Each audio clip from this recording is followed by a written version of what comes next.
RCR, la red que comunica y une al Perú.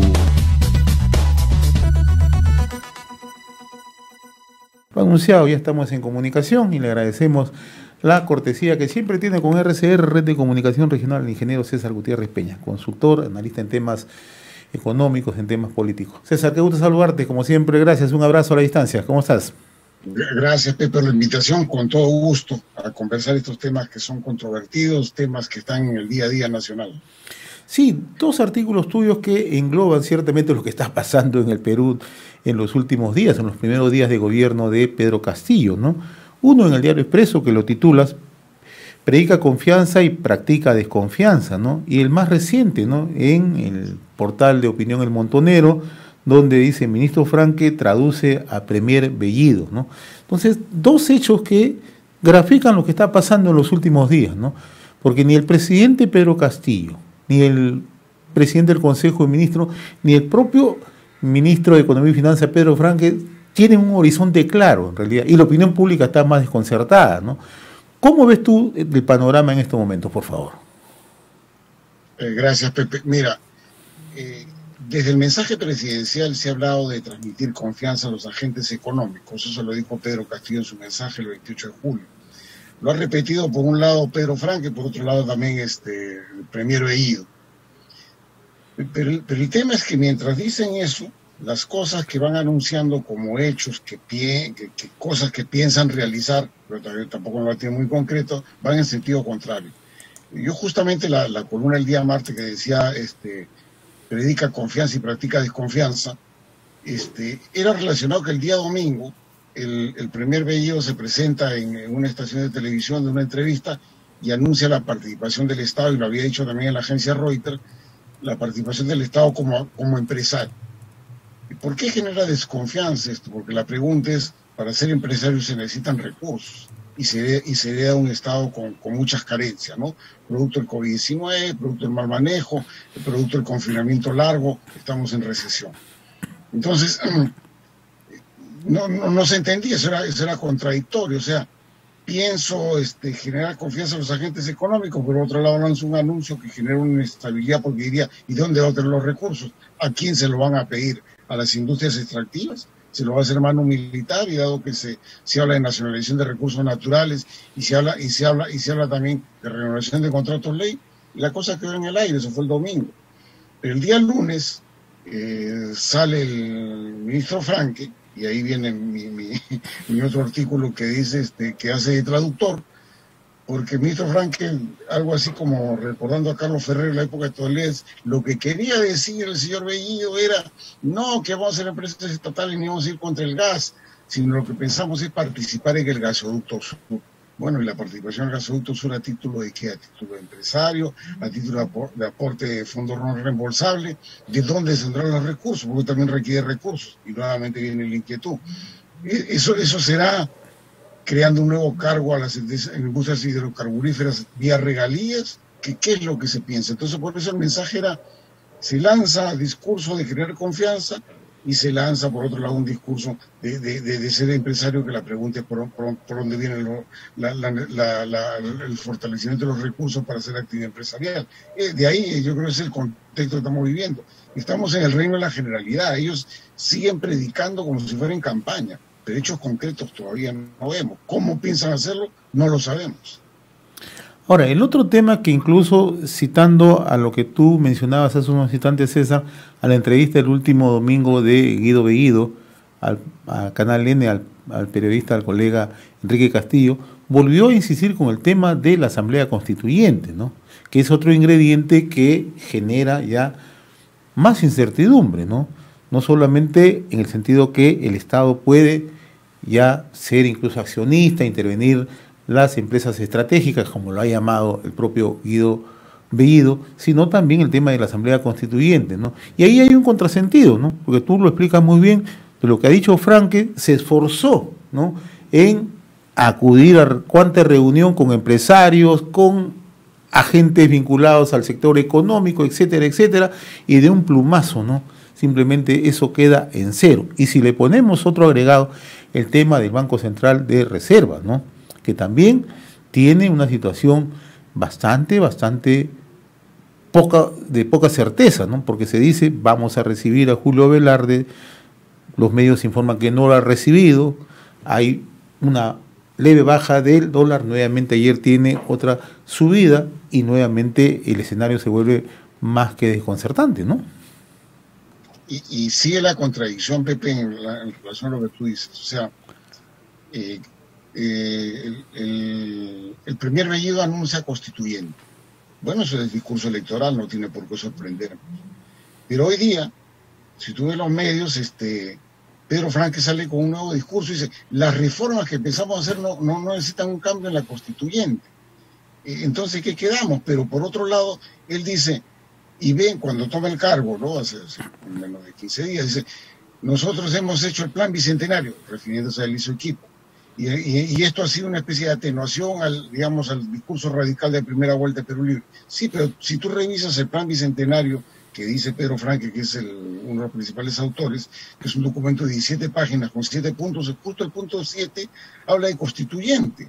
Entonces, él le transmite a los empresarios un discurso, tiene una guía hecha por él mismo, que es el plan bicentenario, que dice lo contrario en el tema de la constituyente. Sale Bellido y reitera lo de la constituyente, lo cual no debería sorprender, pero ahora él hoy día dice las reformas que podemos hacer no requieren constituyente. Entonces, ¿en qué quedamos? Mucho discurso contradictorio, por eso digo, siguen en discurso de campaña y no saben cuál es el rumbo. Ahora, cuando habla del tema de que las reformas que pensamos hacer no necesitan constituyente, yo me pongo a pensar en dos hechos. El primero, la nacionalización de recursos naturales. Y efectivamente, la nacionalización de recursos naturales no requiere constituyente. ¿Por qué? La Constitución lo que dice es que los recursos naturales pertenecen a la nación y la gestión se lleva por ley orgánica. Hay una ley orgánica de recursos naturales. Si se cambia la ley orgánica, para lo cual necesita solamente 66 votos en el Congreso, cosa que podrían conseguirlo, sencillamente se acabó. Recursos naturales del subsuelo, según la Constitución, es de la nación. Recursos extraídos según la ley orgánica de propiedad del contratista que los extrajo. Pero si yo cambio la ley orgánica, sin cambiar la Constitución, yo puedo cambiar la propiedad. Recurso en el subsuelo, según la Constitución, sigue siendo de la nación. Recurso extraído ya no pertenece al contratista, pertenece al Estado. Y la discrecionalidad del Estado, cómo se maneja ese recurso, es infinita. Eso lo pueden conseguir con 66 votos. ¿Es posible? Sí. Porque hay una especie de voto duro, por más que hay discrepancias en las bancadas del Partido Morado, Somos Perú más Perú Libre, son 50 votos, le faltarían 16. Y como este discurso vende de los recursos naturales para el Perú y para la protección de los peruanos, no me extrañaría que dentro de las bancadas de Acción Popular, en la cual no es unánime el pensamiento, de Alianza para el Progreso y Podemos Perú, podría haber algunas disidencias que completen los 16 votos. Entonces, cuando él habla, Pedro Franque, no necesito cambio de la Constitución para ciertos programas, yo lo primero que pienso es en este.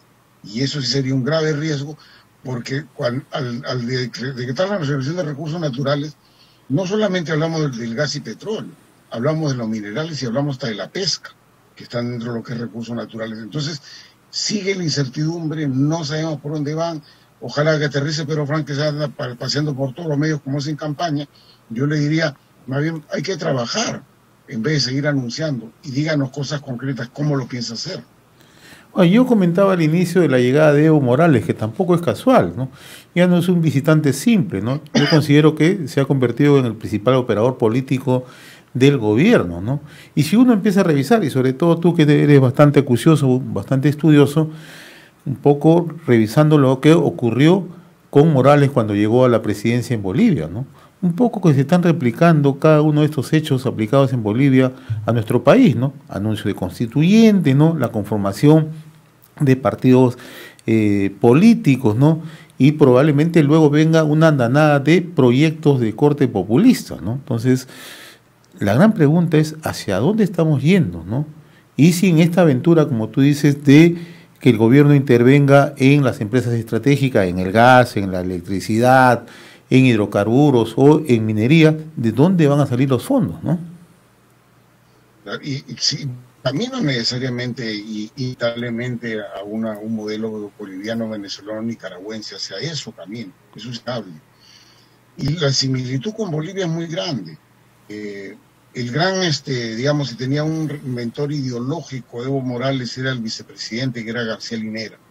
Y quisiéramos decir cuál es el mentor ideológico de Pedro Castillo, lo tendríamos en la Cancillería, con el señor Héctor Béjar. Él es un hombre de conceptos ideológicos, un guerrillero, pues un intelectual de verdad. Y yo creo que él es el que le da el concepto ideológico. Mira el giro que piensa dar, salir del Grupo de Lima y entrar probablemente al Foro de Sao Paulo, retirarse. Eso viene de ideología pura. Eso es Héctor Béjar, que es la especie de García Linera boliviano. Y el tema del boliviano también, la Nación de Recursos Naturales se dio. Y además ha habido defensa, inclusive por el propio grupo, los grupos de trabajo que era del grupo de Verónica Mendoza en Nuevo Perú, que hablaban pues que la Nación de Recursos Naturales era un favorable, y citaban a Bolivia como ejemplo. Y yo creo que no es un buen ejemplo. Lo que ocurrió en Bolivia, y probablemente pudiera ocurrir en Perú, es se le exige a las empresas una regalía adicional. Por ejemplo, Camisea paga 37% de regalías del ingreso bruto. Y mañana yo me salgo con una modalidad en una negociación con pistola en la cabeza, es decir, la regalía es el 80%. Con pago 37 hay un 43% adicional de ingresos. Eso entra a las arcas públicas y comienzo a hacer obra, y comienzo a hacer proselitismo. Y la gente se queda contenta. Pero ¿cuál ha sido el producto final en Bolivia? Cuando entra Evo Morales, la reserva de gas natural de Bolivia es más que duplicaban las peruanas. Luego han dilapidado los recursos del ingreso adicional que han obtenido por regalías, pero no se ha reinvertido en exploración. Y hoy día, con todo lo que ha vendido Bolivia, Argentina y Brasil de gas natural, las reservas están casi al nivel de Perú. Se han reducido casi a la mitad, sin ninguna reposición. Ese es el modelo que tanto se predicaba, y Nuevo Perú lo sostenía, entre los cuales entre la gente estaba Pedro Franque y un equipo de gente. Entonces, eso no es un modelo a replicar, pero no hablan claro, pues, o sea, hablan para el titular, hablan para el diario, hablan con generalidades, pero todavía no vemos las cosas concretas. Bueno, ahora que ya tiene viceministro de Economía, viceministro de Hacienda y ministro de Energía, el gobierno, yo creo que ya vendría un mensaje concreto. ¿Cómo es la nacionalización? ¿Qué piensan hacer? ¿Por dónde empezamos? Todos los recursos naturales, hidrocarburíferos, minerales y pesca, hablemos de eso.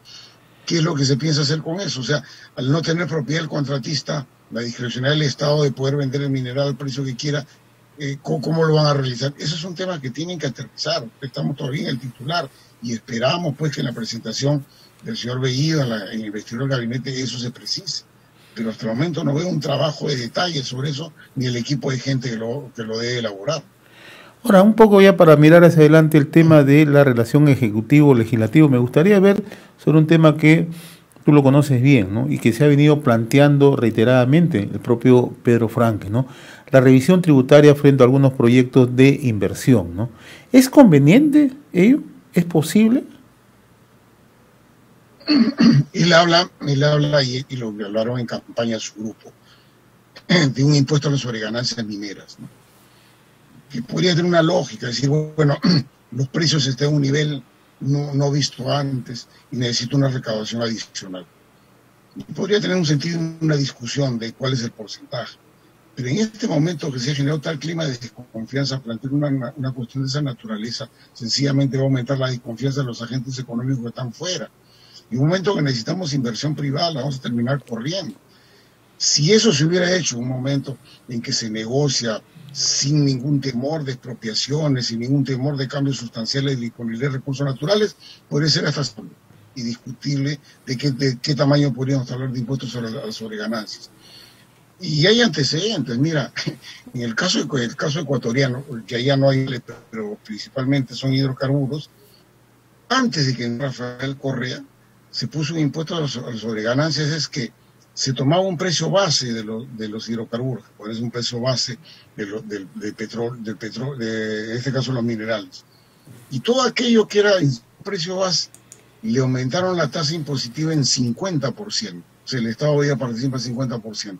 ¿Qué significaba eso? Significaba que la participación del Estado sobre el ingreso bruto subió en Ecuador al 99% de los ingresos brutos. Entonces le quedaba 1% al contratista y muchos se fueron. Eso se quiere, ¿de qué tamaño es? En un momento que se genera desconfianza, es el peor momento para poder hablar de un impuesto sobre ganancias. Si estuviéramos en un momento en el cual no hay ningún por disponibilidad de divisas, expropiación de dinero de bancos, que ha habido 3.000 millones de dólares porque tiene miedo, si no estuviéramos en ese contexto, podríamos de repente discutir un impuesto sobre ganancias. Pero ahora, con el pintado, sencillamente independiente del modo, eso genera más desconfianza, y lo que sí está en camino es quitarle la degradación del riesgo país, bajar por lo menos un escalón. Eso sí, ¿no? Yo creo que eso va a ser inevitable. Ahora, César, en unos días más el presidente del Consejo de Ministros tendrá que ir al Congreso con su gabinete justamente a pedir el voto de confianza, ¿no? Pero vemos en todos los problemas en que se encuentra Guido Bellido, ¿no? Tiene en curso investigaciones del Ministerio Público, incluso ayer nomás el Ministerio Público en Huánuco ya abrió una investigación por presuntos hechos de vinculación de terrorismo, ¿no? Por tener llegada, cercanía a algunas personas en la zona del Braen, ¿no? Pero que también vincula a Cerrón, vincula a Bermejo, ¿no? Entonces ya tenemos a la vista una mirada de que no va a ser precisamente un lecho de rosa cuando se presente en el Congreso, muy por el contrario, ¿no? Ya tiene serios cuestionamientos, ¿no? ¿Cuál crees tú que podría ser el desenlace en el Congreso, ¿no? ¿Qué factores se pueden mover en estos días, ¿no? Mira, si fuéramos en rigor de exigencias, de que nos exijan un programa que den los lineamientos por donde va el gobierno, nos guste o no nos guste, y probablemente no nos gusta porque va una constituyente que quiere hacer manu militari. Castillo ha hablado de presentar un proyecto de ley para ir a una constituyente al Congreso. Eso ha dicho Castillo. Eso ha sido la prédica. Un poco lo ha repetido Bellido. Pero hace un par de días yo escuché una entrevista de personas ligadas desde el punto de vista constitucional a Castillo y que mencionaban que ellos querían interpretar la Constitución, porque la Constitución hay por un lado de que no hay una reforma total de la Constitución y no hay nada respecto a la constituyente y tampoco no hay nada respecto al referéndum, pero una interpretación que con 2,5 millones de votos se podría ir a un referéndum para alguna constituyente, y eso es una interpretación. Y he visto ya gente de derecho ligada a Castillo diciendo que esa es una vía. Y lo que da gran temor es cómo se va a utilizar el Ministerio del Interior. Hay que tener en cuenta que hay una dependencia dentro del ministerio que se encarga de los gobiernos locales, y en los cuales se podría manipular con una OMPE que esté en tela de juicio y podrían alcanzar los 2,5 millones de firmas con una interpretación de la Constitución y podrían lanzar un referéndum con presión pública. Porque si bien es cierto, las encuestadoras nos dicen que el nivel de aprobación es bajo, hay que diferenciar, ¿eh? En Lima, por supuesto, es muy bajo el nivel de aprobación, pero en provincia no es así, y menos en la provincia del sur. Entonces, cuando miramos eso, estas cosas pueden prosperar. Ahora, ¿qué se esperaría? El rechazo, por supuesto, del Congreso, pero eso es, digamos, a la investidura, pero eso sería un gran riesgo, ¿no? Primer acto, camino hacia el cierre del Congreso, porque faltaría un segundo nada más, y un segundo podría ser una cosa como esta. Imagínate que presenta como cuestión de confianza a las rondas campesinas como mecanismo alternativo a la seguridad ciudadana. Que presente eso como cuestión de confianza. ¿Se aceptaría eso? Tendría que rechazarse, sería inevitable, y ese rechazo te llevaría a un segundo voto de confianza denegado y un cierre de Congreso. Yo creo que habrá que darle la confianza y habrá que ir ministro por ministro pidiéndole cuentas y probablemente censuras, pero por más que estemos en desacuerdo de darle un voto de confianza, habrá que dárselo, por lo contrario estamos en un camino inexorable y de muy rápida vía al cierre del Congreso, y yo creo que es lo que están buscando, ¿no?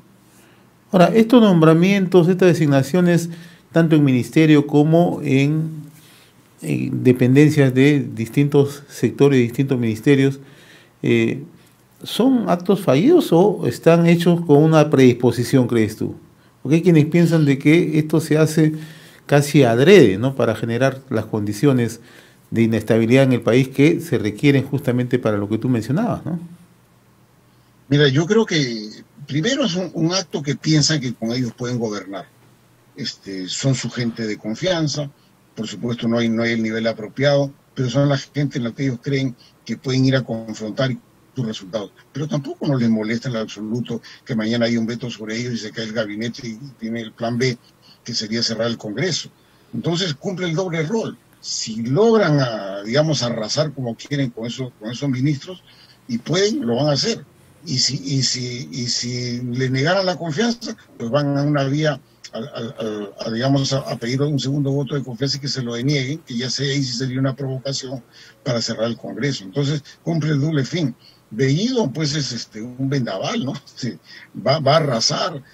Viste en la entrevista que hacía con Guillermo Castillo, con advertencia incluida, con Enrique Castillo, con advertencia incluida, que es una persona de confrontación, y en eso piensa el gobierno. Yo dudo de aquellos que dicen que hay un Castillo y un Cerrón, creo que son aliados, van por ahí con doble discurso y van caminando por la vida. Y el caso de los ministros con poca formación también es un símil con Bolivia. Cuando se hace el primer gabinete de Evo Morales también hubo muchas críticas sobre el nivel del gabinete. Y esas críticas eran justamente porque no había las capacidades de las personas designadas. Igual ha ocurrido acá, pero con eso gobernaron. Si con eso pueden conseguir sus objetivos, continuarán con eso. Y si le vetan eso, en buena hora, porque tienen el plan B para cerrar el Congreso. Yo creo que tienen el doble rol este gabinete que ha planteado.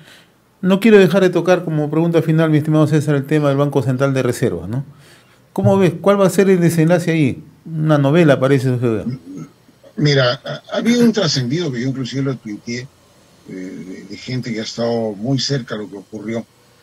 Ha venido el discurso de Pedro Franque de la ratificación no solamente del presidente del Banco Central, sino del subpresidente de Banca y Seguros. Pero hay un trascendido que lo que ocurrió con Julio Velarde es que teniendo cita lo hizo esperar más de una hora, Pedro Castillo, y que en términos reales eso molestó al señor Velarde, eso habrá que desmentirlo, confirmarlo, y me da la impresión que lo que está ocurriendo es, así ha sido en una hora, aunque no lo haya recibido, se está provocando el descontento. ¿Por qué? Hay que recordar que el director del Banco Central de Reserva son 7 personas, de los cuales 4 nombra directamente el Ejecutivo y 3 son ratificados por el Congreso. Velarde, quedándose en el Banco Central, sería uno de los 4, y los restantes, con un buen filtro del Congreso, él le daría una mayoría en el sentido que se piense en la estabilidad monetaria, que serían 4, provocando a Julio Velarde para que patee el tablero. Podría significar que pongan 4 en mayoría y que ya tiene una mayoría en el Banco Central de Reserva, y los otros 3 porque serían ratificados por el Congreso. Por mayor exigencia que pongas, sería una minoría en el Banco Central. Hay que tener mucho cuidado con la provocación sobre Julio Velarde, que por supuesto es un profesional competente, pero se le está provocando, se le está tratando de minimizar, se está tratando de maltratar, y eso no es casualidad. Creo que está haciendo una provocación para que él dimita, para que él diga ya no quiero, me están aburriendo. Eso yo creo que es lo que están persiguiendo en el tema del Banco Central. Y el tema es bien importante, no solamente el tema del Banco Central. El Congreso debería ratificar a la Superintendencia de Banca y Seguros, porque ambos, el Banco Central y la Superintendencia de Banca y Seguros, luego nombran, tienen injerencia en el nombramiento del Consejo Directivo de la Superintendencia de Mercado de Valores, que es que le da señales de confianza al mercado bursátil peruano. Entonces, si comienzan a provocar a la Superintendencia de Banca y Seguros, ya he comenzado a ver acusaciones que ella es la responsable de que las tasas de interés sean altas, ¿no? Si comienzan a provocar, van a copar no solo el Banco Central, donde con 4 se hace mayoría y diga lo que diga el Congreso ya no interesaría, y con la Superintendencia de Banca y Seguros puede esperarse cualquier estropicio en el sistema bancario y financiero. Hay que tener mucho cuidado con eso y no caer en la provocación. Y ojalá Velarde entienda que le estamos provocando, y la gestión de Velarde en estos momentos es vital y es de sacrificio por parte de él, porque es lo único que daría seguridad de tener una mayoría en el director del Banco Central. Estimado César, como siempre, muy reconocido por esta comunicación con RCR, Red de Comunicación Regional. Saludos, abrazos, un abrazo. Muchas gracias, Pepe. RCR, la red que comunica y une al Perú.